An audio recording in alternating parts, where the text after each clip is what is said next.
Aujourd'hui, nous allons découvrir une nouvelle histoire intitulée « Sous l'ombre de la jungle ». Sous l'ombre épaisse de la jungle, les souvenirs de Lynn revenaient souvent. Avant la guerre, la jungle était un endroit de paix où il avait grandi avec ses frères et sœurs.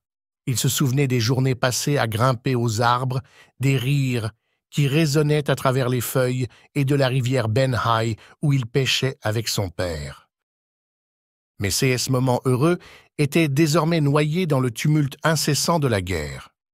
Un matin, alors que l'unité de Lynn se déplaçait dans la jungle pour une mission de reconnaissance, ils tombèrent sur un village abandonné, récemment bombardé par les Américains.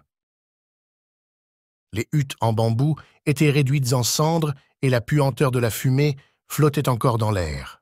Des corps gisaient au sol, des civils sans défense, victimes de la violence aveugle de la guerre.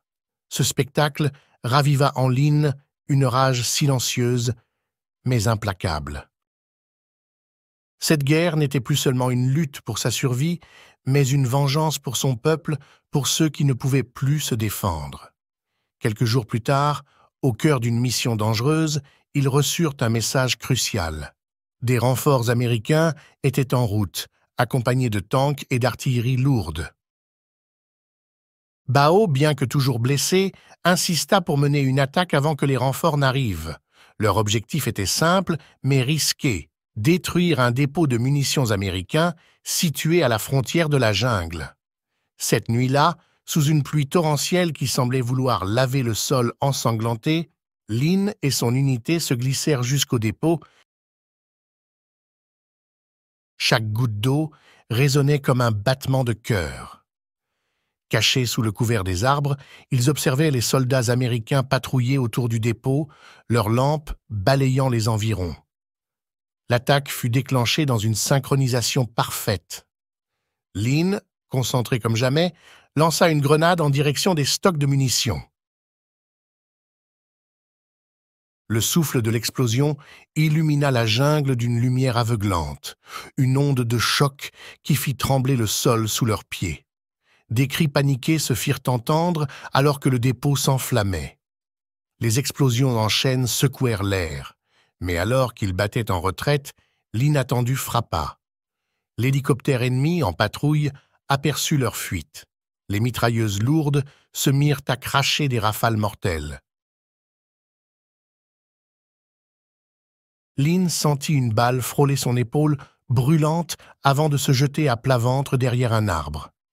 Min n'avait pas eu cette chance. Il tomba au sol, frappé à la poitrine. Lynn, le cœur lourd, se glissa jusqu'à son corps, mais c'était trop tard. Min, celui avec qui il avait partagé chaque moment de cette guerre, avait rendu son dernier souffle. De retour au camp, le silence régnait. Bao, malgré ses blessures, réunit l'unité autour de lui. Chaque perte renforce notre cause. Ils peuvent brûler nos villages, nous traquer comme des bêtes, mais cette terre, cette jungle, nous appartiendra toujours. Lynn leva les yeux vers les arbres massifs qui les entouraient. 6 géants silencieux, témoins de tant de souffrances, semblaient maintenant veiller sur leur lutte.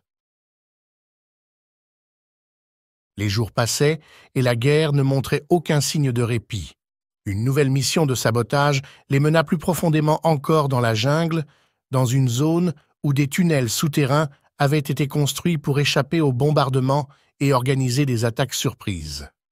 Lynn découvrit ces haies souterrains, étroits, humides, mais d'une importance vitale pour leur résistance. Dans ces labyrinthes sombres, ils préparaient des embuscades et des contre-attaques, fuyant les yeux des espions américains. Un jour, lors d'une attaque soudaine, leur camp souterrain fut bombardé. Le sol trembla, et Lynn, enterré sous un amoncellement de terre et de pierres, lutta pour respirer. Il parvint à se dégager, mais le choc l'avait profondément secoué. C'était là une nouvelle réalité de la guerre. Le sol, la jungle, tout pouvait à tout moment devenir un piège mortel. Mais malgré les pertes, Malgré la terreur constante, l'unité persistait, comme une racine s'accrochant à la vie dans la terre ravagée. La fin de la guerre approchait, mais elle n'apportait aucune promesse de paix immédiate. Chaque pas dans la jungle, chaque bruit dans l'obscurité, chaque souffle de vent portait avec lui la menace de la mort. Lin, désormais vétéran endurci, avait appris à écouter la jungle, à vivre avec elle. Elle l'avait vu grandir, combattre, souffrir, et elle continuait de le protéger, même dans ses cauchemars les plus sombres. Sous l'ombre des arbres millénaires, le combat de Lin pour son peuple se poursuivait, un combat qui transcendait la guerre elle-même.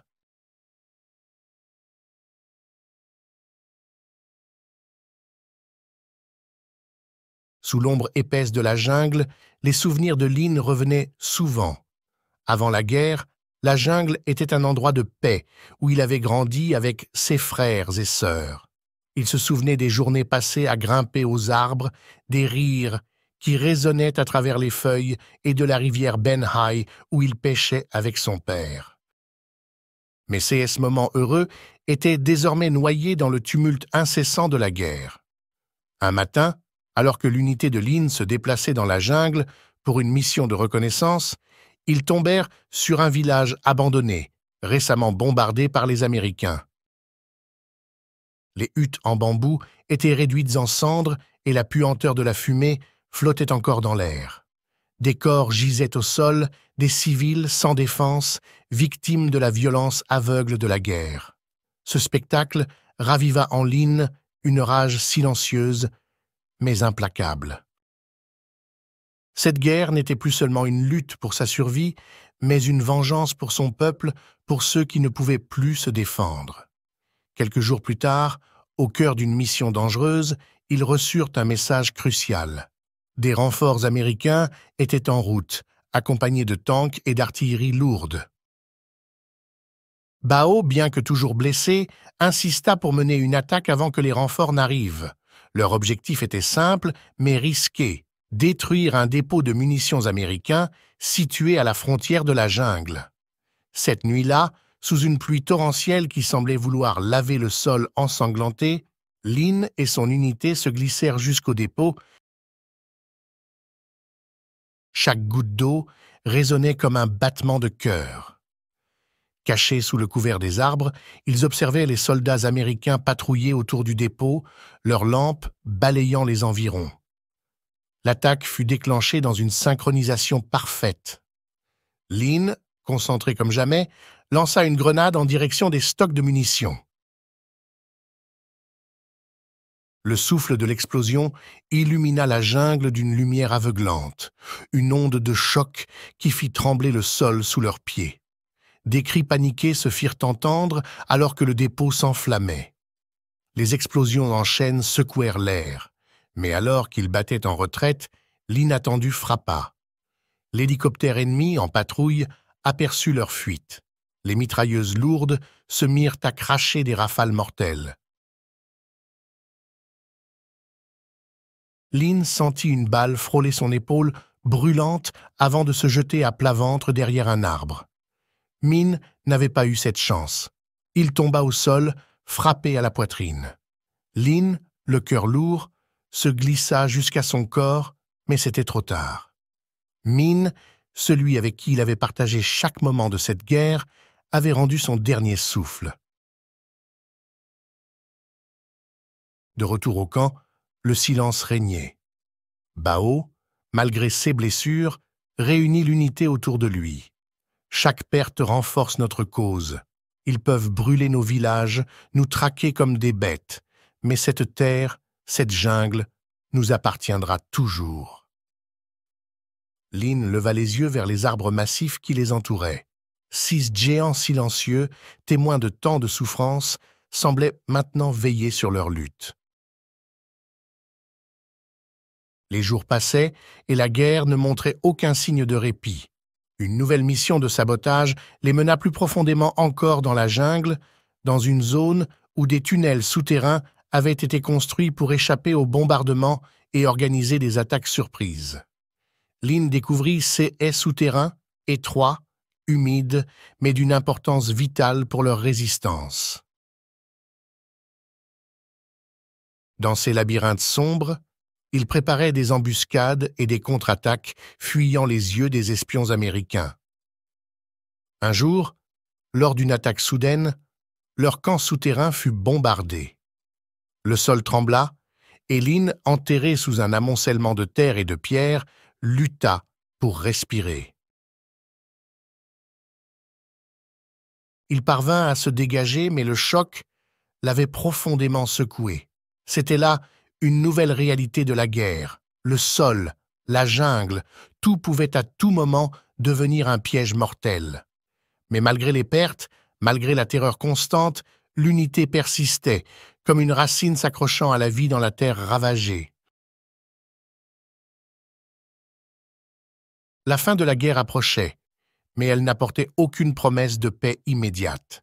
Chaque pas dans la jungle, chaque bruit dans l'obscurité, chaque souffle de vent portait avec lui la menace de la mort.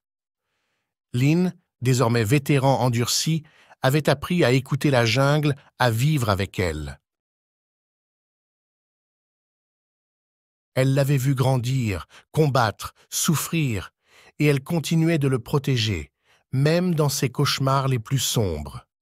Sous l'ombre des arbres millénaires, le combat de Lin pour son peuple se poursuivait, un combat qui transcendait la guerre elle-même.